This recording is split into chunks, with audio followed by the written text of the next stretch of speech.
창세기 25장 1절로 봉독해 드리겠습니다.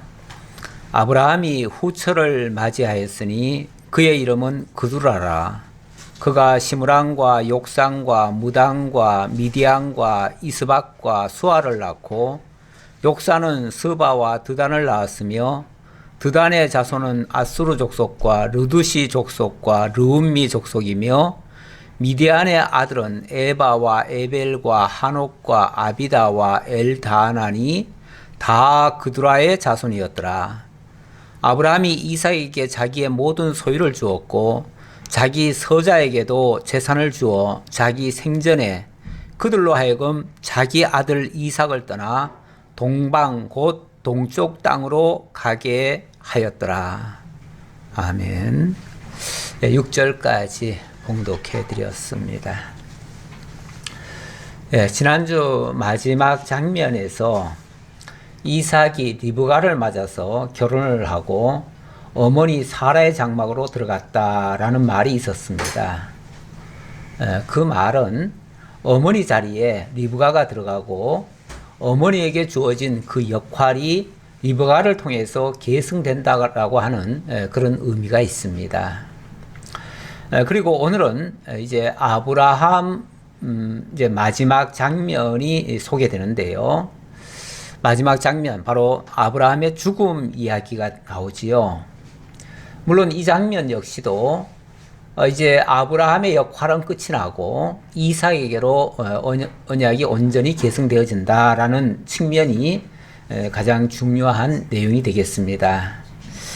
어쩌면 이제 아브라함으로서는 자기의 사명과 역할이 끝났기 때문에 자연스럽게 열조에게로 돌아가는, 하나님께로 돌아가는 그런 장면이 소개되는 것은 너무나 지극히 당연한데, 그런데 이 장면 속에서 조금은 민망하고, 조금이 아니야, 많이 민망해요. 많이 민망하고, 그리고 아주 씁쓸한 그런 내용이 좀 소개되고 있습니다. 그 내용은 다름이 아니라 아브라함이 후처 그두라를 얻었었고요. 그리고 그 그두라를 통해서 서자들을 낳았는데 보니까 숫자가 제법 많아요. 한두 명도 아니에요. 무려 6명이나 돼요. 거기다가 원래 사라에게서 난 자식이 또 있지요. 거기다가 또 하갈에게서 난 자식이 또 있지요. 그리고 다 합하면은 8명이나 돼요. 제가 어릴 적에 교회 학교에서 그게 알고 한 건지 무슨 뜻에서 했는지 모르겠는데, 뭐 아브라함에게는 아들이 8명이 있었는데요. 그러면서 그 중에 하나 뭐 이러면서 이걸 노래를 제가 불렀던 기억이 나요. 그런데 그게 그때는 무슨 영문인지도 모르고 그게 좋은 줄 알고 그냥 불렀는데, 가만히 보니까 이게 아브라함 조롱하는 소리 같아요. 조롱하는 소리 같아요. 근데 뭐 또 오늘 내용을 보니까 이 사실이에요, 또 이게. 사실이니까 뭐 사실이면은 조롱받아도 할 수 없지요, 뭐. 할 수 없는데 우리가 그게 좋다고 부를 수는 없는 것 같아요. 어쨌든 그런 게 있었다. 그런데 오늘 내용 보니까 진짜 있다. 그 얘기예요. 지금 아브라함의 마지막 순간입니다. 마지막 순간. 우리가 세상에서 보면 마지막 순간에는 설령 평소에 좀 안 좋은 모습이 있었더라도 마지막에는 그렇게 굳이 나쁜 얘기는 하고 싶지 않아요. 그렇죠? 그건 덕스럽지도 않아요. 특히 이제 자녀들 앞에서 죽음을 맞이하는데 어찌 보면 그렇죠? 이제는 죽음에 이제 다다르면은 이제 자기의 모든 몸과 시신까지도 이제 자녀들한테 맡길 거 아니에요? 그런데 이제 모든 것이 다 자녀들에게 넘어가는데 아주 부끄러운 이야기까지 같이 넘어간다? 이거는 누가 이걸 원하겠어요? 아무도 이건 원하는 이야기가 아니에요. 같은 믿음의 사람인 우리들이 보기에도 너무 민망해요, 솔직히. 우리는 그동안 아브라함을 믿음의 조상이라고 그랬어요. 우리 모든 믿는 자의 대표격이에요. 그런 분의 그 마지막 모습이 이렇게 안 좋은 모습으로 끝이 나야 되는가 싶은 느낌이 들어요. 굳이 이런 걸 여기다 기록을 해야 되는가 싶은 생각도 들어요. 그런데 참 희한하게도 우리 성경에는요, 어떤 인간도 완벽하게 깨끗하게 온전하게 그렇게 끝을 맺는 인간이 하나도 없어요. 가만히 보면. 그리고 끝이 보면은 되게 안 좋은 모습들이 오히려 보여요. 사실은 지금까지는 아니죠. 이제 아직은 아브라함 얘기인데, 전에 보면 노아 이야기가 있었고요. 물론 뭐 아담부터 시작해가지고 꼭 안 좋은 얘기들이 있었어요. 노아도 보면은 뒤늦게 뭐 술주정해가지고 이상한 행동했잖아요. 그것 때문에 아주 망신을 당하다시피 했는데 그런 일이 있었고, 이제 이 다음에도 보면은 뭐 야곱 얘기도 되게 안 좋아요. 사실은 안 좋은 부분이 꽤 있어요. 거기다가 또 유다, 야곱이 낳은 12아들들 가운데서 아주 대표격인 사람이 유다 아닙니까? 근데 그 유다도 아주 안 좋아요. 며느리를 통해서 이상한 행동을 또 해요. 그런 일도 있고, 나중에 보면 또 우리가 또 정말 믿음의 사람으로 우리가 굉장히 추앙도 하고 우리가 존경을 이렇게 바치는 사람이 하나 있었는데, 그 사람이 다윗 아닙니까, 다윗? 근데 다윗 말년 어떻지요? 되게 또 안 좋은 모습이 또 소개돼요. 마지막에는 뭐 마귀한테 막 휘둘려가지고 막 사람들, 백성들 막 숫자 헤아리다가 크게 진노를 당하잖아요. 그런 장면도 나와요. 심지어는 뭐 자기 아들한테 내가 쫓겨가지고 뭐 그냥 자기 부인을 아들한테 뺏기고 이런 일까지도 발생해요. 이건 뭐 추악한 일이에요. 아니 도대체 믿음의 조상이라고 우리가 지금 얘기하면서, 믿음의 선진들이라고 얘기를 하면서 도대체 본받을 게 하나도 없네요. 가만히 보니까. 그렇죠? 오늘 것도 사실 이거 본받을 수가 없는 부분이에요. 그래서 우리가 믿음의 선진들 뭘 본받자 하면요, 다른 게 본받을 게 하나도 없어요. 행실로 보면 하나도 없고, 모르겠어요. 이제 뭐 좀 더 깊이 들어가 보면은 그들의 어떤 믿음, 그 믿음은 이제 본받을 수 있겠는데 행실은 본받을 게 하나도 없어요. 왜 이런 얘기를 굳이 기록을 했을까? 근데 성경은 사실은 의도가 있지요. 쓸데없이 기록하지는 않았지요. 종이가 남아가지고 기록한 건 절대 아닐 거예요. 분명히 이걸 통해서 하나님은 우리에게 경종을 울릴 거예요. 1차적으로는 사람은 의인은 없나니 하나도 없다는 걸 밝혀줄 거예요. 일단은 모든 인간은 뭐 아브라함 아니라 천하 없는 인간이라도 인간은 다 똑같다. 다 똑같고 원래 근본이 사실은 악한 게 있었다. 그런데 하나님의 은혜 속에 있으면 그게 가리워져서 하나님의 은혜로 덮여져 있었다. 그래서 하나님의 은혜가 끝까지 가면 은혜 속에 사는 거지만, 하나님의 은혜가 거두어지면 누구든지 다 사탄의 종로로 탈 수밖에 없는 그런 존재라는 것을 밝혀주고 있을 거예요. 저는 틀림없이 그렇다고 봐요. 그런데 어쨌든 자관, 이건 되게 안 좋은 얘기예요. 이런 일이 없었으면 아브라함의 마지막은 너무너무 이쁘게, 정말 아름답게 장식이 되고 그 후대에게 영원히 정말 그를 추앙하는 그런 사람이 될 뻔했는데, 사실 그렇게 되면은 이제 신격화되죠. 또 바꿔 말하면은 그 사람이 신격화되죠. 하나님이 위대하신 것이 아니라 그 사람을 그동안 위대하게 쓰신 것은 하나님이신데, 하나님께 영광을 돌리는 게 아니라 그 사람에게 영광을 돌리게 되겠죠. 그래서 하나님은 어떤 경우에도, 우리 하나님 그렇게 말씀하신 적이 있어요. 나는 내 영광을 어떤 존재에게도 빼앗기지 않겠다. 나는 내 영광을 우상에게 뺏기지 않겠다. 그러니까 어떤 인간도 우상화되면 안 된다, 그 얘기예요. 우상화되면 벌써 하나님의 영광을 가로채는 결과가 되기 때문에, 하나님은 제일 싫어하는 게 당신의 영광이 어느 사람에게 돌아가든지 어느 우상에게 돌아가든지 사단에게 돌아가든지 하는 거는 절대 용납하지 않아요. 하나님은 용납하지 않기 때문에 일부러 다 들춰내버려요. 뭐 안 좋은 것도 다 들춰내버려요. 그래가지고 인간은 본받을 게 없다, 결론은 그렇게 나오게 만들어요. 그럼에도 불구하고 이런 사람들은 다 믿음의 선진들입니다. 그거는 틀림없는 사실입니다. 예수님의 족보에까지 들어있어요. 그리고 그의 후손 가운데서는 정말 온 인류를 구원할 만한 그런 우리 약속의 씨, 바로 예수 그리스도가 오셨고, 그래서 그로 말미암아 이러한 모든 죄인들까지도 다 용서받게 되어지는 그런 모습을 이제 알 수가 있습니다. 자, 이제 본문 설명을 좀 드리도록 하겠습니다. 아브라함이 후처를 맞이하였으니 그의 이름은 그두라라. 그가 시므랑과 욕상과 무당과 미디안과 이스박과 수아를 낳고, 이제 여기 이름이 생소한 이름도 있고요.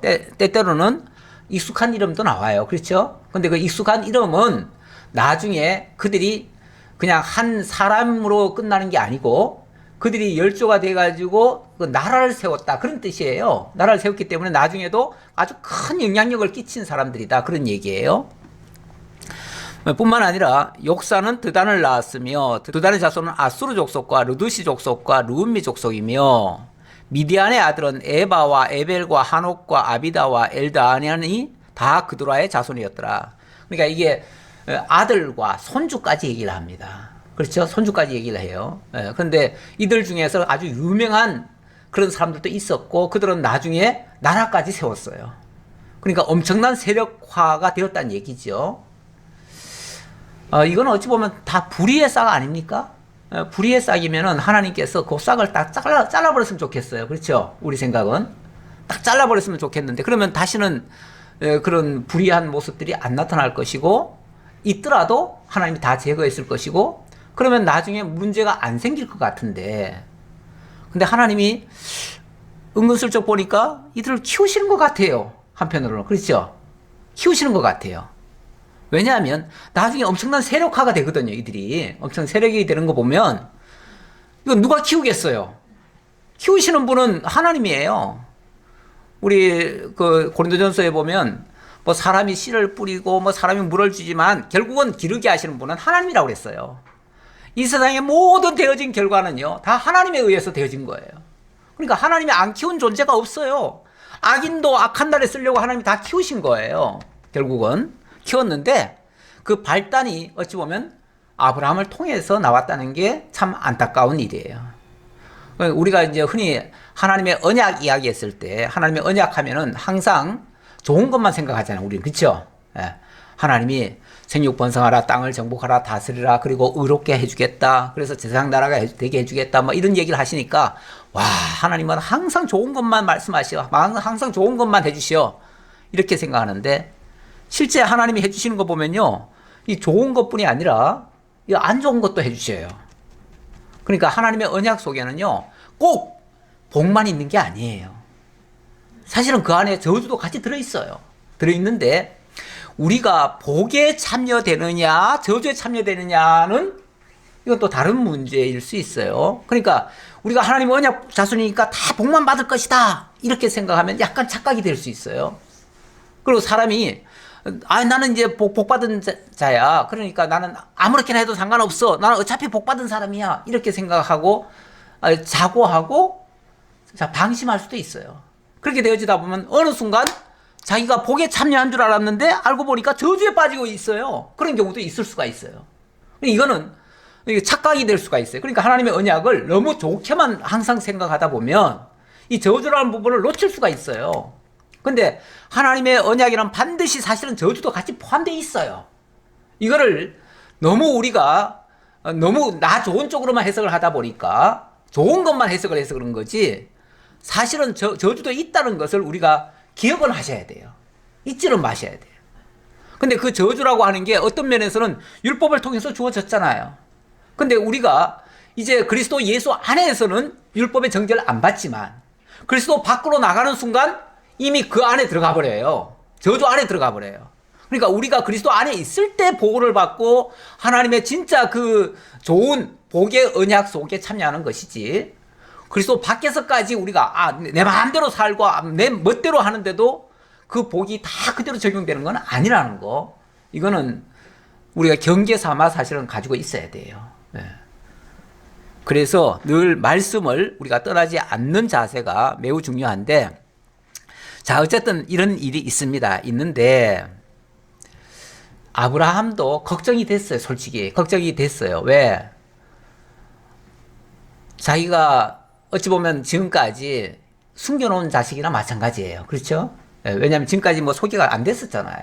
안 됐었는데 숨겨놓은 자식이라 마찬가지인데 마지막 죽기 전 되니까 그들이 점점 이제 커지고 이렇게 되면 나중에 가서 틀림없이 저 이삭에게 엄청난 고통을 안겨다 줄 수도 있겠다라는 걱정이 드는 것 같아요. 그러니까 죽기 전에 그들을 다 부릅니다. 불러가지고 일단 한 재산씩 물려줍니다. 주면서 내가 이거 줄 테니 너희들은 내 아들 이삭 곁에서 멀리 떠나가라. 최대한 멀리 떠나가라. 그래서 저 동쪽으로 아예 멀찌감치 떨어져 가지고 아예 이쪽은 아예 얼씬도 하지 말고 아예 멀리 가버려라. 이런 식으로 당부를 합니다. 그 당부하면 그렇게 될까요? 근데 악한 자들의 생각 속에는요, 일단 취할 건 다 취하고요. 그 다음에는 자기들 하고 싶은 대로 또 할 수 있어요. 그래서 악인들하고 흥정하는 거는 흥정이 잘 안 돼요. 원래 보면 세상에서도. 근데 이들이 나중에 보면 아브라함의 소원대로 멀리 떠나주는 게 아니고요. 나중에 보니까 그 주변에 다 있어요. 뺑뺑 에워싸고 있어요. 그러다가 필요하면 뭐해요? 이스라엘 공격하는데 그들이 앞장을 서요. 오히려. 어쩌면은 뭐 자기네들은 같은 자식인데 아들 대우 못 받았다 해가지고 원망이 있었을 수도 있고요. 어쨌든 뭐 여러 가지 복합적으로 남아가지고 그것들이 앙금이 돼서 이스라엘에 두고 아주 후환을 끼치는 그런 존재들이 되어져요. 어쨌든 아브라함으로서는 최선을 다하는 겁니다. 5절입니다. 아브라함이 이삭에게 자기의 모든 소유를 주었고 자기 서자들에게도 재산을 주어 자기 생전에 그들로 하여금 자기 아들 이삭을 떠나 동방 곧 동쪽 땅으로 가게 하였더라. 그리고 아브라함의 향년이 175세라. 175세. 175세 죽는다는 얘기예요. 향년이란 말은 그때까지 살았다 그 얘기고 이제 그 뒤에는 이제 죽는다는 얘기인데, 자, 근데 이 사건을 놓고 전에 제가 어떤 분의 그 설교 속에서는 제가 그렇게 들은 적이 있어요. 이건 뭐 아브라함이 뭐 이제 본처를 이제 사별하고 본처와 사별하고 그리고 나서 후처 얻은 게 뭐 그렇게 큰 잘못이냐, 이건 뭐 잘못이라고 할 거 없다, 이렇게 하고 그냥 어물쩍 넘어가려고 하는 사람들이 있더라고요. 여러 가지 정황으로 봤을 때 여기는 지금 그 자식과 손자 얘기까지 합니다. 그리고 보면 이게 지금 얘기일까요? 이건 지금 얘기가 아니에요. 그럼 언제 얘기일까요? 그래서 이걸 한번 역으로 한번 거슬러 봤어요. 거슬러 봤더니 자식에다가 자식이 커가지고 손주까지 낳고 할 정도면요, 그거는 최소한 이스마엘 정도의 수준에 도달해야 돼요. 그렇죠?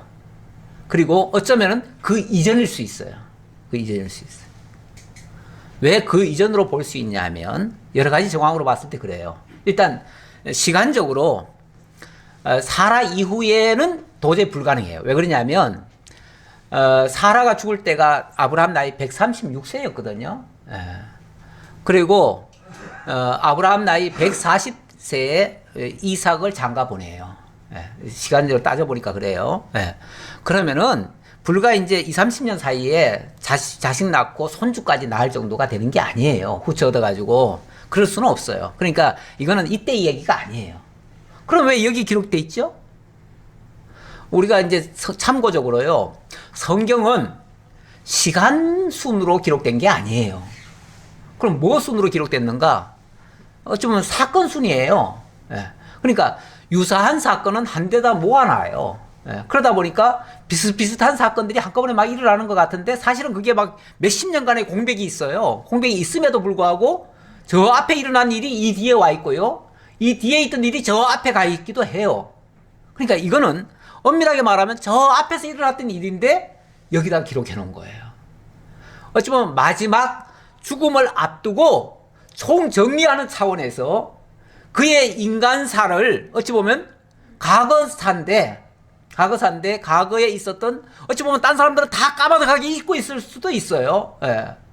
이런 건 아무도 안 밝히는 내용일 수도 있어요. 그런데 하나님께서는 일부러 밝히시는 거예요. 밝혀가지고 아까 얘기한 것처럼 인간을 너무 높이지 말라고 하시는 것 같기도 하고요. 예. 또 뭐 다른 의도도 있겠죠. 하나님 의도가 또 있을 텐데 이게 한 가지 의도만 있다고는 볼 수 없어요. 몇 가지가 될 수 있는데 어쨌든 그러면 왜 그때 그러면 기록을 안 했을까? 왜 이제 와서 기록할까? 그때는 나올 타이밍이 아니에요. 예, 나올 타이밍이 아니에요. 만약에 이게 사건으로 이거 시간순으로 따져본다면요, 사라가 자기 몸종을 아브라함에게 내어줍니다. 내어주는데 그 내어주기 그 전이라고 보여져요. 왜 그러냐면 일단 하나님께서는 아브라함에게 60세 때부터 불러내가지고 내가 네 자손 이렇게 하늘의 별과 같이 많게 해주겠다고 약속을 했어요. 아, 그런데 이게 몇십 년이 돼도 이게 자식이 안 생기네요. 아예 자식 낳을 꿈도 못 꾸네요. 자기 아내에게서는. 그러니까 아브라함이 생각하기를 하나님 분명히 내 자식을 준다고 했는데 사라는 낳을 수 없는 여자예요. 그게 이제 판명이 돼버렸어요. 그럼 어떻게 해요? 방법을 찾아야지요. 그 방법이 뭐겠어요? 후처를 하나 찾아야죠. 그래서 자기 나름대로 한 여자를 찾은 거예요. 그렇게 이제 볼 수 있다는 거예요. 이게 그게 있다는 얘기는 아니에요. 그렇게 볼 수 있다는 얘기예요. 시간적으로 보면 그렇다는 얘기예요. 그래서 만약에 첩을 하나 얻었어요. 얻었는데 사라가 이제 몸이 다는 거예요. 왜냐하면 밖에서 자녀를 낳아가지고 들어오면 그 자녀는 자기 자녀일까요? 남의 여자 자녀예요. 그러면 아브라함이 공식적으로 쉽게 말하면은 두 집 살림 하는 거예요. 그리고 딴 여자를 통해서 가정을 새로 일구는 꼴이 돼버려요. 사라 입장에서는요, 이걸 막아야 돼요. 그렇죠? 막아야 돼요. 막아야 되는데 막을 수 있는 방법이 뭐냐면 자기가 아들을 낳아주면 좋은데 자기가 못 낳아요. 그러면 자기 몸종이라도 줘야 돼요. 근데 몸종을 주는 거는요, 몸종은 곧 자기에게 속한 자예요. 그렇기 때문에 몸종이 낳는 자녀는 내 자식인 거예요. 그래서 이건 합법적이에요. 이거는 집 안에서의 일이에요. 이건 합법적이에요.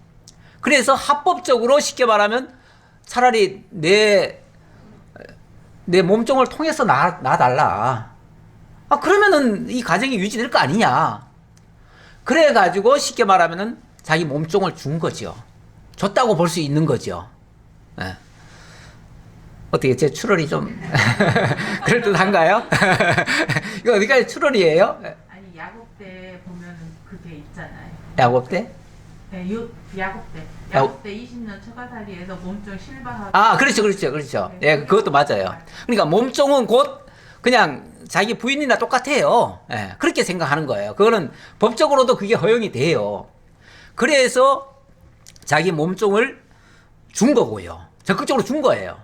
예, 준 거고, 그러니까 그때는 그걸로 그냥 끝이에요. 끝이기 때문에 거기서 무슨 다른 얘기 할 게 없어요. 없는데 정황적으로 보면 왜 몸종을 주었을까라는 생각은 충분히 그것 때문에 줬을 수 있다라는 가정이 된다 그 말이죠. 그렇게 해서 자녀를 만약에 낳았다면 그 자식은 합법적으로는 아니에요. 그렇죠? 저 밖에서 낳은 자식이니까. 그러니까 이 아브라함 가문에 들어올 이유가 없어요. 원칙은 들어올 수 없는데 아브라함이 나중에 가만히 생각하니까 이놈들이 이거 나중에 이게 문제되지 않겠나 싶어가지고 한 재산이라도 띄워줘야 되겠다 싶어가지고 재산 하나씩 띄워준 거죠. 이제 차라리 내버려뒀으면 나을 수도 있어요. 모르잖아요. 그렇죠? 모르는데 이걸 한 재산이 띄워주니까 알게 되죠. 그래서 이제 성경까지 기록이 되는 거죠. 어쨌든 이런 불미스러운 일이 있었다. 그래서 이거는 바로 그때의 상황이었다라고 이해하시는 것이 오히려 합리적이라고 보여집니다. 자, 그리고 7절입니다. 아브라함의 향년이 175세라 그의 나이가 높고 늙어서 기운이 다하여 죽어 자기 열조에게로 돌아가매. 나이가 높고 늙어서 기운이 다하여 죽어. 그렇죠. 이 육체라고 하는 것은 이제 세월이 자꾸 지나면 마치 기계가 닳듯이 자꾸 낡고 병들고 그래서 약해져요. 그래서 결국은 기운이 다하여 이렇게 되죠. 기운이 다한다는 말은 이제 시스템이 이제 더 이상 안 돌아간다는 얘기죠. 더 이상 안 돌아가서 결국은 이제 죽게 되는데, 죽고 나서 어떻게 되는가? 자기 열조에게로 돌아갔다 이렇게 얘기를 하네요. 자기 열조에게로 돌아갔다. 그런데 그 자기 열조는, 그러면 사람은 죽으면 다 자기 열조에게로 돌아갑니까? 그래서 이제 우리 조상이 묻힌 데다가 나도 같이 묻혀야 된다 이렇게 생각이 듭니까? 육체는 열조로 돌아간다는 말이 틀린 말이 아니에요. 맞아요. 그런데 그 육체가, 그 열조가 어디서 나온 존재죠? 원래 어디서 나온 존재죠? 다 흙에서 나왔잖아요. 하나님이 맨 처음에 인간을 흙으로 지었기 때문에 열조에게 돌아간다는 말은 결국은 흙으로 돌아갔다는 말과 똑같은 얘기예요. 그런데 인간에게는 이 흙만 있는 게 아니고 흙 속에다가 뭘 또 넣어주셨죠? 생명의 기운을 넣어주시고 하나님의 생명을 부여해 주셨기 때문에 거기에는 사실은 또 영혼이라는 게 또 있는 거예요. 있기 때문에 그 영혼의 출처, 영혼의 근거지는 어디죠? 그렇죠. 하나님 아니에요. 그러니까 육체는 당연히 열조에게로, 흙으로 돌아가고 영혼은 그 나온 바 하나님께로 돌아가는 것이 맞는 거죠. 그러니까 이거는 두 말이 같이 포함되어 있는 말이에요. 열조에게 돌아갔다고 해가지고 그냥 단순히 조상에게 돌아갔다 이렇게 표현할 게 아니라, 그렇게 이해할 게 아니라, 모든 인간이 흙에서부터 나왔기 때문에 흙으로 돌아갔구나 이렇게 보시면 돼요. 그렇게 돌아갔고, 그래서 어차피 육체 덩어리는 그냥 흙으로 돌아가요. 원래 나온 것이 흙이에요. 그래서 흙으로 돌아갔고 그의 영혼은 하나님께로 돌아갔어요. 아브라함의 영혼이 하나님께 돌아갔다는 사실은 이게 본문에서는 안 나오죠. 본문에서는 안 나오는데 신약 성경 곳곳에서 거기에 대한 증언을 해주고 있습니다. 특히 우리 주 예수님의 말씀에서 직접 그 장면을 볼 수가 있는데, 사람들이 죽은 다음에 뭐 우리가 다시 부활을 한다 뭐 이렇게 그렇게 하고 부활체에는 남자도 없고 여자도 없고 시집가고 장가가는 일도 없다 뭐 이런 얘기를 했더니 사람들이 의아해가지고 어떻게 사람이 죽으면은 부활을 할 수 있습니까? 부활이라는 게 도대체 가능한 얘기입니까? 라고 반문을 하죠. 그때 예수님이 하신 말씀입니다. 제가 오늘 묵상한 말씀인데요. 마태복음 22장 31절 말씀이에요. 죽은 자의 부활을 논할진대 하나님이 너희에게 말씀하신 바 나는 아브라함의 하나님이요 이삭의 하나님이요 야곱의 하나님이로라 하신 것을 읽어보지 못하였느냐? 부활에 대해서 너희들이 지금 의심을 하는데, 하나님이 나는 아브라함의 하나님이요 이삭의 하나님이요 야곱의 하나님이요 라고 얘기한 그 장면을 모르느냐 그 말이에요. 모르느냐. 안다면 그 말이 무슨 말이냐. 그 말이, 아니 아브라함이 죽어서 없어졌어요. 이삭이 죽어서 없어졌어요. 야곱이 죽어서 없어졌어요. 그러면은 나는 죽어 없어진 자의 하나님이다 이렇게 말하겠냐 그 말이에요. 그 말을 한다는 것은 아브라함의 하나님이요 이삭의 하나님이요 야곱의 하나님이요 라고 말한 것은 그들이 죽었으나 실제 완전히 없어진 게 아니고 지금도 살아있기 때문에 그분의 하나님이라고 말한 거 아니냐 그 말이죠. 그래서 그 다음 말이 하나님은 죽은 자의 하나님이 아니요 살아있는 자의 하나님이시니라. 하나님은 살아있는 자의 하나님이시다. 지금도 살아있는 자의 하나님이시다 그 말이죠. 그러니까 그 말은 아브라함이 죽었다 살았다, 지금 살아있다 그 말이죠. 아브라함이 죽어서 끝나고 없어진 존재가 아니라, 물론 육체는 분명히 흙으로 돌아갔어요. 돌아간 거 맞는데 그러나 그의 영혼은 지금도 살아서 있다 그 말이죠. 있다. 그러면서 어떤 예화에서는 그렇게도 말했지요. 부자와 나사로가 죽었는데 부자는 저 지옥 구덩이에 들어가 버렸는데 나사로는 아브라함의 품에 안겼다. 그래서 아브라함에게 아버지여 하면서 이렇게 말을 하더라. 그런 얘기를 쭉 대화 이야기까지 얘기를 해주죠. 그러면서 아브라함이 지금 죽어 없어진 존재가 아니라 하나님 보좌 곁에서 함께 있는 존재다. 그렇게 얘기를 하는 거죠. 결국은 그는 죽었으나 죽은 게 아니고 그의 영혼은 살아 있어서 지금도 하나님의 일에 참여하고 있다. 그래서 모든 믿는 자들을 그 품으로 안아주시는 분이시다. 이렇게 지금 얘기를 하고 있는 거죠. 그래서 이 말씀을 통해서 우리의 죽음이라는 것이 육체적 죽음으로 끝나는 존재가 아니라 우리는 영원한 하나님의 생명을 가지고 있는 자들이다라는 것을 명심하시길 바라겠습니다. 자, 그리고 그의 아들들인 이삭과 이스마엘이 그를 마므레 앞 헷족속 소알의 아들 에브론의 밭에 있는 막벨라 굴에 장사했으니 이것은 아브라함이 헷족속에게서 산 밭이라. 아브라함과 그의 아내 사라가 거기 장사되니라. 이제 일단은 아브라함이 175세에 죽었습니다. 죽고 나니까 어쨌든 그래도 공식적인 합법적인 자식은 누구죠? 이삭과 이스마엘이죠. 그래서 합법적인 두 자식이 와가지고 장례를 치르는 겁니다. 뭐 영적으로 하나님의 언약 자손이냐 아니냐 이거는 둘째 차원이고요. 일단은 육적으로는 분명히 이삭과 이스마엘은 합법적인 이 집안의 자식이에요. 뭐 몸종을 통해서 낳았더라도 어쨌든 이 집안의 자식이에요. 그래서 함께 장례를 치렀다. 그리고 이제 여기서 또 한 가지 조금 더 발견할 수 있는 부분은 이제 막벨라 굴에 묻혔다 그럽니다.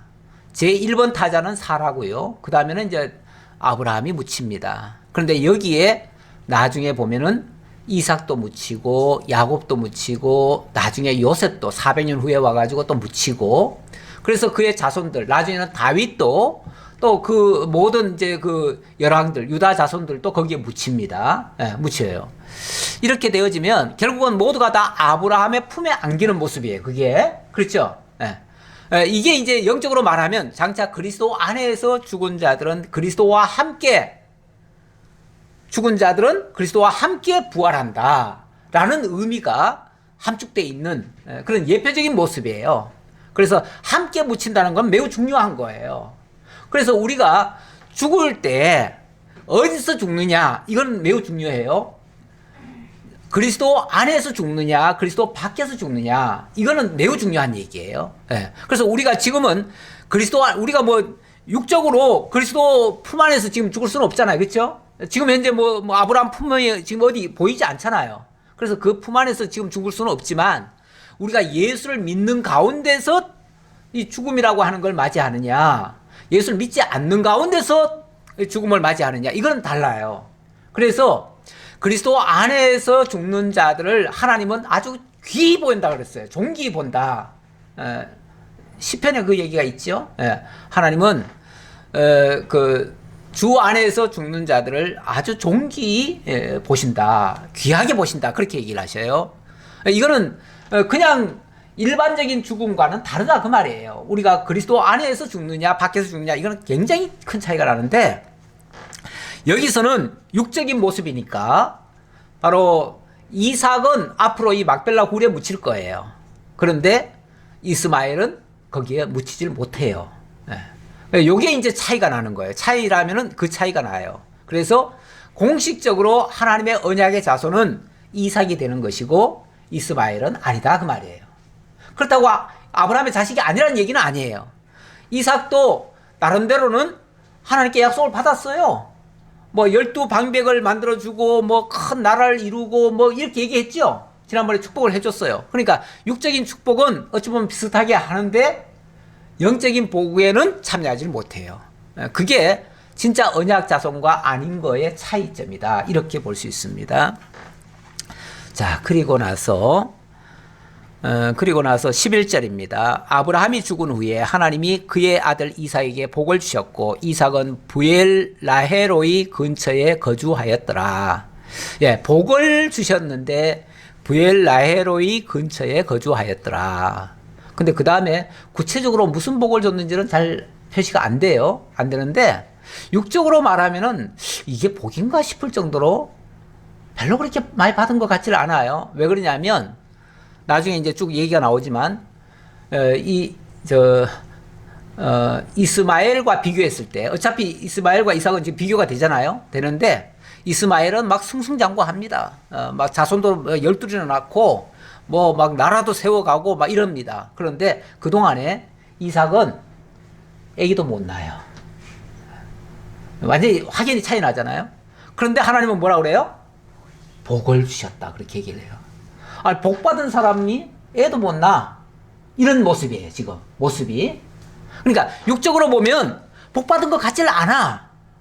그런데 하나님은 복을 주셨대요. 그러니까 하나님이 복 주셨다는 그 개념과 우리가 복 받았다라고 하는 개념은 생각이 좀 달라요. 우리는 왜냐하면 이 현세적인 것에 자꾸 복에다 포커스를 맞추니까. 그래서 우리는 그걸 받아야 진짜 복인 줄 아는데 하나님의 복은 그런 복하고는 아무 상관없는 복이에요. 오히려 하나님의 그 계획 속에는 지금 당장이 아니라 좀 장기적으로 보여줘요. 장기적으로 보여주시면서 정말 훗날에 궁극적으로 말하면 결국은 예수 그리스도를 통해서 이루어질 그 복이에요. 그 복이 진짜 복이고 그 복이 이루어지는 과정에서 이루어지는 복들이 또 있어요. 그 복들이 이제 앞으로 이제 전개가 될 거예요. 네. 어쨌든 그 정도라고 보시고요. 일단은 먼저 이스마엘 이야기부터 먼저 하네요. 네. 항상 그 아담의 후예들도 보면 가인의 후예, 아벨의 후예들은 막 기껏 해봤자 나중에 여호와 이름을 불렀더라 이 정도가 최고인데요. 네. 그 가인의 후예들은 뭐 엄청나게 막 문화를 일구고 엄청나게 뭐 발전하는 모습이 보이잖아요. 예, 확연히 달라요. 예, 오히려 가인의 후예들이 훨씬 더 잘 돼요. 그런데 진짜 복 받은 사람은 또 아벨의 후예거든요. 예, 그런 것처럼 이스마엘과 이삭 관계도 그런 모습이 좀 보여요. 그래서 이스마엘부터 먼저 얘기를 하는데요. 이스마엘은 어떤 복을 받았는가 한번 봅시다. 12절. 사라의 여종 애굽인 하갈이 아브라함에게 낳은 아들 이스마엘의 족보는 이러하고 이스마엘의 아들들의 이름은 그 이름과 그 세대대로 이와 같으니라. 이스마엘의 장자는 느바요시요 그 다음은 게달과 압부엘과 미삽과 미스마와 두마와 마사와 하닥과 데마와 여둘과 나비스와 게드마니 이들은 이스마엘의 아들들이요 그 총과 부락대로 된 이름이며 그 족속대로는 12 지도자들이었더라. 와, 지금 아직 이삭은 이제 겨우 장가가가지고 장가도 빨리 못 갔어요, 그렇죠? 장가도 뒤늦게 갔어요. 그것도 그냥 어떻게 신부를 멀리서 골라오느라고 그 사실은 우리 성경에는 한 장에 이렇게 기록되어 있지만요. 그게 엄청나게 많은 시간 걸려가지고 엄청나게 어렵게 구해온 거예요. 그래가지고 겨우 장가 보내놨는데 장가 보내놓고 나서도요 20년 동안 애가 안 들었어요. 그래가지고 아직까지 애도 못 낳고 있는 중인데 한쪽에서는 벌써 막 자식 낳고 자식들이 벌써 손주까지 낳으려고 그래요. 예, 이 정도까지. 예. 이렇게 뭔가 달라요. 어찌 보면 안 믿는 사람들이 더 잘 되는 모습들이 보이는 것 같은 느낌이에요. 그리고 이스마엘은 향년이 137세에 기운이 다하여 죽어 자기 백성에게로 돌아갔고 지난번에 그 아브라함이 죽는 모습과 뭐 다르나요? 똑같죠? 기운이 지나요 자기 조상에게로 돌아갔대잖아요. 아, 자기 백성에게로 돌아갔다고 했나요? 조금 다르긴 다르네요. 조금 다르긴 다른데, 자기들 백성들의, 어찌 보면 추앙 속에, 참 평안히 장례 치렀다. 그 소리겠죠, 그러면은. 그러니까, 요 표면적으로만 봐서는요, 결코 잘못된 것 같지 않아요. 그렇죠? 아주 잘 산 거예요. 쉽게 말하면, 평생을 편안하게 잘 살고, 자식들 잘 낳고, 그 자식들 잘 되는 꼴 보고, 그리고 편안하게 그 백성들 중에서 그냥 죽었다. 그 얘기잖아요. 이런 죽음이라면은 누구나 다 그 정도로 죽으면 원하지 않나요? 그렇죠? 그냥 편안하게 자기 가족들이나 자기 백성들이 다 보는 앞에서 그래서 왜 돌아가시는 분들은 보면은 꼭 그 멀리 있는 자식들도 다 부르잖아요. 그래서 그 보는 앞에서 죽으면은 그나마 그래도 그것도 행복이라고 생각하지요. 그건 나쁘지 않아요. 뭐 이것만 봐가지고는 이 사람이 뭐 저주받은 백성 같지는 않아요. 그렇죠? 아주 복받은 백성 같아요. 제가 무슨 얘기하고 싶냐면, 육적으로는 안 믿는 사람이라고 해서 더 안 되는 거 없다. 그 말이에요. 육적으로는 같을 수 있고요. 아니면 더 잘 될 수도 있고요. 경우에 따라서. 그러니까 그런 거 가지고 우리가 기준을 삼으면 오히려 믿는 사람들이 실족을 해요. 우리 안 믿는 사람들도 저렇게 잘 되는데 왜 우리는 이렇게 어려울까? 이런 생각 때문에 실망이 돼요, 오히려. 그러니까 그런 생각 갖지 말라고 제가 드린 말씀이지. 뭐 그들이 꼭 더 잘 된다는 얘기도 아니에요, 사실은. 그 얘기는 아닌데 어쨌든 그럴 수도 있다라는 걸 말씀드린 거예요. 그러니까 그런 거하고는 비교하지 말라라는 뜻에서 말한 거고요. 그 자손들은 하윌라에서부터 아수르로 통하는 애굽 앞 술까지 이르러 그 모든 형제의 맞은편에 거주하였더라. 그 모든 형제의 맞은편에 거주하였더라. 이 말은 어찌 보면 이삭의 맞은편에 지금 거주하면서 이제 장래를 내다보겠지요. 아직은 뭐 해꾸지는 아직은 안 하는데 나중에 가보면은 이들이 이제 해꾸지 합니다. 해꾸지 하니까 멀리 떨어져 아브라함의 생각에서는 멀리 떨어졌으면 좋겠는데 멀리 떨어지지는 않고요. 그 맞은편에 거하면서 이제 앞으로 기회만 되면 이제 이스라엘을 괴롭히는 그런 존재로 등장할 거예요. 그러고 보니까 우리 하나님이 원수 같은 사람들을 그 옆에다가 심어놓은 꼴이에요. 그렇죠? 심어놓은 꼴이에요. 이런 게 왜 필요할까요? 왜 필요할까요? 이것도 하나님의 백성들을 위하는 일일까요? 위하는 일이죠. 나태하지 말라고. 네, 위하는 일이라고 했어요. 여러분들의 말씀이에요. 네, 위하는 일 맞는 것 같아요. 네. 왜냐하면 이런 게 없으면요, 하나님 백성들이 정신을 못 차려요. 네. 그리고 다른 사람들 쫓아가고요. 다른 게 기준이 돼가지고 하나님 의지하는 게 아니라 그들과 똑같이 가려고 해요. 그런데 그들이 자꾸 괴롭히면요, 그때는 아이고 하나님 우리 살려주세요 하고서 하나님께 매달리게 돼요. 그래서 하나님 의지하게 만들고 하나님만 바라보도록 만들려는 하나님의 의도가 담겨져 있어요. 네.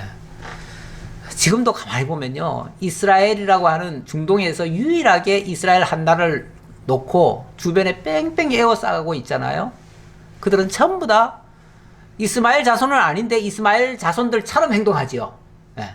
어쩌면 다 그쪽 편에 서가지고 이스라엘을 그렇게, 저도 이스라엘이 꼭 잘한다는 얘기는 아니에요. 잘못하는 일이 많아요. 많지만 어쨌든 그런 늘 대적 관계로 있도록 현재까지도 만들어 놨어요. 그런데 정말 그들이 하나님 앞에 바로 서지 않으면 언제라도 공격받을 수 있도록, 그래서 하나님 앞으로 나오도록 그렇게 만드신 것 같은 느낌이에요. 실제로 하나님께서 그 애굽에서 이끌어내셔가지고 약속의 땅 가나안 들여보내시면서 그 말씀 하셔요. 하시고 가나안 칠족속들도 일단은 너희들이 물리쳐라 했는데 나중에 결론적으로 보면은 그들이 조금 물리치다가 말아요. 근데 나중에 하나님 뭐라고 그러냐면 하나님이 그들을 남겨놓으셨대요. 왜 남겨놨냐 하면 이스라엘이 정말 나만 믿고 의지하나 시험하려고 그랬다, 이렇게 말씀하셔요. 그러니까 하나님이 그들을 일부러 놔두신 거예요. 놔두셔가지고 늘 이스라엘로 하여금 깨어있게 하려고 그랬다, 그렇게 보시면 되겠습니다. 오늘날도 마찬가지예요. 우리들 주변에도 사실은 악의 세력들이 없잖아 있어요.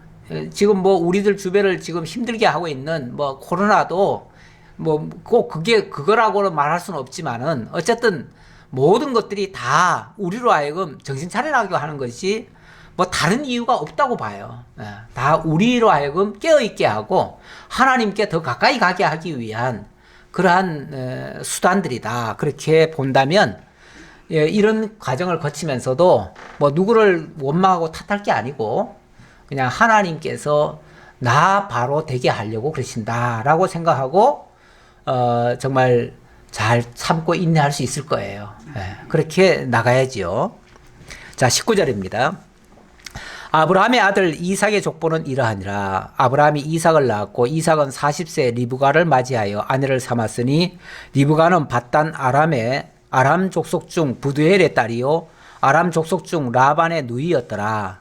이삭이 그의 아내가 임신하지 못하므로 그를 위하여 여호와께 간구하매 여호와께서 그의 간구를 들으셨으므로 그의 아내 리브가가 임신하였더니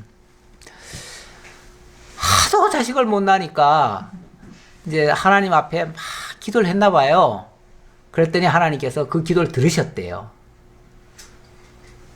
우리가 흔히 기도하고 기도 응답받았다 그런 얘기 하지요. 기도 응답받았어요. 받았으면은 좋은 자식 나와야죠. 그리고 사실은 아마 진작부터 기도했을 텐데 20년 후에 기도가 응답이 됐어요. 그것도 제가 봐서는 바로바로 안 해주신 하나님 같아요. 그렇죠? 기도 응답이라는 게 그렇게 쉽게 되는 건 아니에요. 근데 어떤 분은 기도만 하면 그 다음날 기도 이루어졌다고 그래요. 그런 기도는 그 진짜인지 모르겠어요. 그게 진짜의 응답인지. 뭐 그분은 맞다니까 뭐 그런가 하는데 그렇게 즉각 오는 기도가 꼭 좋은 응답인지는 잘 모르겠어요. 그런데 자관 이삭 하나님의 사랑을 받은 사람인데도 20년 만에 기도 응답이 왔어요. 왔는데 기도 응답치고는 이상해요. 또 왜 이상하냐면 그 아들들이 그의 태속에서 서로 싸우는지라 그가 이르되 이럴 경우에는 내가 어찌할꼬 하고 가서 여호와께 묻자온대.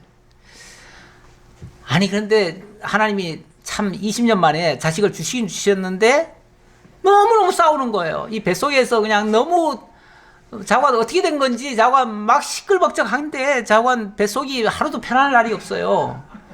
그 어미를 완전히 죽이는 거예요. 반 죽이는 거예요 그냥. 얼마나 고통스러우면 그것 때문에 하나님 앞에 또 기도했겠어요. 하나님 이게 어찌된 영문입니까? 내 뱃속이 왜 이렇게 괴롭습니까? 하고 기도를 했더니 그 다음에 하나님의 답변이 뭐냐면 하나님의 답변은 더 또 난처해요.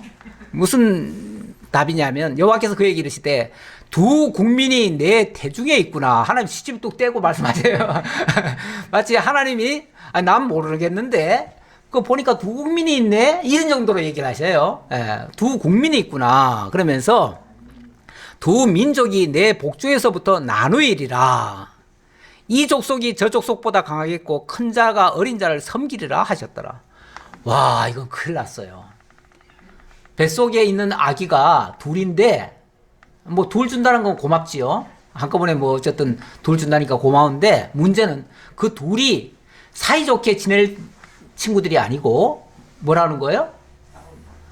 이 다음에 두 민족이 되고 두 나라가 될 건데 엄청나게 싸울 거라는 거죠. 둘이 엄청나게 싸울 거면 이거는 미래의 그 자식들이 서로 원수가 된다는 얘기 아니에요. 아니 내가 낳은 자식이 둘인데 그 둘이가 원수가 된다? 어느 부모가 그걸 원하겠어요? 그렇게 기도한 사람도 있나요? 내 자식들이 그냥 서로 싸워가지고 원수가 되게 하옵소서 이런 기도 한 적이 있나요? 근데 하나님의 응답이 그렇대요.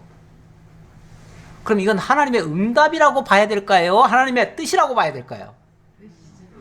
하나님의 계획이고 하나님의 뜻이 거기에 담긴 거지. 그러면 이제 이삭이나 그 리브가가 기도할 그 순간에 하나님의 뜻이 거기에 반영이 된 거지. 기도했기 때문에 응답한 게 아니죠. 그렇죠? 엄밀하게 말하면 그렇죠. 그러니까 기도와는 상관없이 하나님의 의도가 그 기도할 때에 마치 응답이 된 거죠. 그러니까 이건 기도 응답이라고 말하면 안 돼요. 엄밀하게 말하면. 자, 근데 이거 참 큰일 났어요. 두 아들이 나올 거고 두 아들은 서로 원수가 돼가지고 치고받고 싸울 건데 어쨌든 큰 자가 어린 자를 섬기게 될 것이다. 이것도 또 말이 안 되는 얘기예요. 원래 기본적으로 장자가 태어나면 장자가 그 집안에 뭐가 돼야 돼요? 대를 이어야지요. 그 장자가 어쨌든 장자 중심으로 가야지요. 그게 순리죠. 그게 순리인데 이게 역이 된다는 거죠. 순리가 역으로 바뀐다는 거죠. 이 역이 되면요 뭐든지 다 불편해져요. 다 어려움을 겪게 돼요. 이 문제가 커져요. 심각해져요. 아, 집안이 화평이 돼야지. 집안이 이렇게 막 난장판이 될 것 같으면은 나중에 그런 자식은 안 낳았으면 좋았을 걸, 그럴 수도 있어요. 예. 그런데 그 해상 기한이 찬즉 태에 쌍둥이가 있었는데 먼저 나온 자는 붉고 전신이 트롯 같아서 이름을 에스라였고 후에 나온 아우는 손으로 에서의 발꿈치를 잡았으므로 그 이름을 야곱이라 하였으며 리브가가 아들을 낳을 때에 이삭이 60세였더라. 근데 애가 이제 드디어 태어났습니다. 태어났는데 태어나올 때 이게 보통 심각한 게 아니에요. 둘이가 서로 먼저 나오려고 막 싸움 박질을 하는데 한 놈이 먼저 뭐 발을 내밀었는지 발을 내밀었을 거예요. 네, 나중에 보면 그런 얘기가 나와요. 네, 발을 내밀었는데 아니 그거는 저기 아니에요. 베레스 저기 아니에요. 아 그런가요? 거긴가요? 아 그거네요. 그러면 그 착각이에요. 제가 저건 서로 싸우고 나온 건 맞아요. 네, 왜냐하면은 후에 나온 아우가 손으로 에서의 발꿈치를 잡았대잖아요. 내가 먼저 나갈 건데 네가 왜 나가냐고. 발꿈치를 잡고 그냥 울고 늘어지고 앞에 놈은 나오다가 힘들어가지고 얼굴이 뻘거진 것 같아요. 그래가지고 얼굴이 붉고 전신이 트롯 같아서 이름을 에스라 했다. 이렇게 설명하잖아요. 그러니까 먼저 나온 그 아들이 너무 힘들게 나와가지고 막 얼굴이 벌거진 것 같아요. 그러니까 어우 너무 뻘건데? 그래서 이름을 뻘거타 이렇게 지은 게 에서예요. 에서란 말은 딴 게 아니고 뻘거타 그 소리예요. 예. 그리고 야곱이란 말이 뭐냐면요. 발꿈치를 잡았다는 뜻이고 이건 경쟁자라는 뜻이에요. 막 악착같이 지가 안 지겠다고 뭐 한 거예요. 발꿈치 잡고 그냥 지가 먼저 나오려고 했던 거 아니에요? 예. 그래서 경쟁자라는 뜻이에요. 발꿈치를 잡았다. 그러니까 이름도 아이고 이놈이 이제 누가 그랬겠지요. 아 이놈이 지가 먼저 나오려고 막 발꿈치 잡고 일어나오네. 그러니까 그러면 경쟁자라고 지어라. 그렇게 해서 이름이 야곱이라고 지어진 거예요. 야곱 이름이 별로 좋은 이름 아니에요. 나중에 아주 그 얍삽하고 그 막 경쟁하고 뭔가 막 올라서려고 하고 막 이기려고 하고 할 때에 그럴 때 야곱이라 이렇게 표현을 해요. 어쨌든 이렇게 태어나올 때부터 뭔가 조짐이 좀 심상찮아요. 심상찮은데 언약 자손에게는 이런 심상찮은 모습이 보이고요. 또 오히려 이스마엘에게는 그렇게 잘 형통하고요. 이게 어찌 보면은 지금 우리가 보고 있는 이 현실의 모습이에요. 예. 이런 것들을 우리가 좀 하나님의 뜻 가운데서 이해가 안 되면 우리도 종종 우리의 현실 속에서 안 좋은 모습들이 자꾸 보일 때가 있으니까 그런 것 때문에 자꾸 실망을 할 수도 있어요. 그런데 우리는 좀 장기적으로 봐야 됩니다. 어차피 하나님의 큰 경륜 속에서 우리가 모든 걸 다 이해를 하셔야 됩니다. 그렇게 보아지면 결코 작은 일에 일비할 필요가 없다. 이런 일이 있어도 궁극적으로는 하나님은 모든 것을 합력하여 선을 이루시는 분이시다. 이런 어찌 보면 결론 같은 이야기를 우리는 알고 있어요. 그래서 작은 일에 약간 실망하다가도 그래 하나님의 뜻을 보면 실망할 일이 아니야.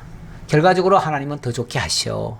이런 결론이 나오기 때문에 오히려 감사하고 이 일을 통해서 하나님이 이루실 것을 생각하고 하나님의 영광을 생각한다면 오히려 감사할 수 있다라는 결론까지 도달할 수 있습니다. 오늘 이 사건을 통해서도 아브라함 좀 불미스러운 모습이 보였지만 그거 역시도 인간 추종하지 말라고 오히려 영광 받으실 분은 하나님밖에 없다는 거 기억하고 그리고 인간을 구원하는 자도 아브라함이 아니고 아브라함의 씨에서 나올 자 바로 예수 그리스도를 통해서 아브라함도 오히려 그리스도로부터 구원을 받아야 될 자예요. 네. 그래서 예수님의 표현 속에 그런 말이 있어요. 아브라함도 나의 때 올 것을 보고 기뻐하였느니라. 뭐 이런 말씀이 있어요. 신약에 보면 그런 말씀이 있어요. 그러니까 아브라함도 하나님의 그 언약을 장차 그리스도를 보내신다는 말씀으로 이해를 하고 그 그리스도가 오시기를 기다렸다 그 말이에요. 기다렸는데 물론 자기가 살아있을 때는 못 봤죠. 못 봤는데 나중에 이제 그 그리스도의 그 역사를 나중에는 봤을 거 아니에요? 보고 그걸 무척 기뻐했다 그 말이죠. 다 기뻐할 일. 우리의 결론은 기뻐할 일입니다. 하나님의 영광을 볼 일입니다. 하나님 찬양하며 영광 돌리며 기쁨으로 힘차게 살아가시는 여러분들 다 되시기를 진심으로 기원합니다. 아버지 하나님 감사합니다. 오늘도 하나님의 은혜와 사랑을 이 아브라함 사건을 통해서 또 이삭 사건을 통해서 다시 한번 발견합니다. 현실적으로는 어려움들이 있지만은 궁극적으로는 하나님의 영광을 나타내는 일이라는 사실을 다시 한번 기억하고 우리에게도 앞으로 되어질 모든 일을 통해서 사건에서 우리가 문제를 찾고 답을 찾을 것이 아니고 하나님의 은혜의 섭리 속에서 답을 찾고 하나님 앞에 감사와 찬송과 영광을 돌릴 줄 아는 성숙된 하나님의 자녀들 다 될 수 있도록 인도해 주옵소서. 감사드렸고 예수님 이름으로 기도하옵나이다. 아멘.